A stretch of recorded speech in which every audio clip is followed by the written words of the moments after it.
In today's video, I am going to teach you how to delete a Microsoft Planner group. Before we begin, please know that deleting a planner group is a big change.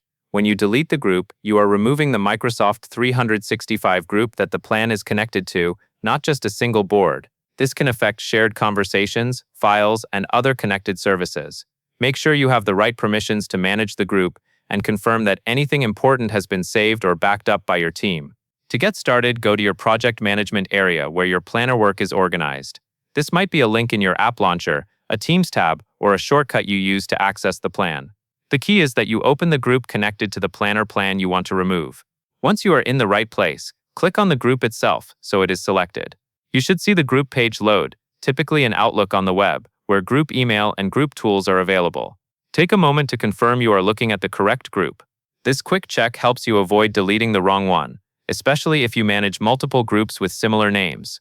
Next, look for the More Options menu. This is usually shown as a small menu icon near the top of the group page. Click that menu to open additional settings for the group. From the menu, choose Edit Group. This opens the Group Settings area, where you can manage details and administrative options. If you do not see Edit Group, that usually means you are not an owner of the group, and you will need an owner or administrator to complete the deletion. In the Edit Group area, find and click Delete Group. This is the option that permanently removes the group connected to your planner plan. After you click Delete Group, Microsoft will typically display a confirmation prompt.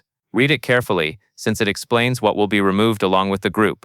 Once you confirm the deletion, the group and its connected planner resources will be removed, and members will no longer have access through Planner or the associated group workspace. That covers everything you need to know.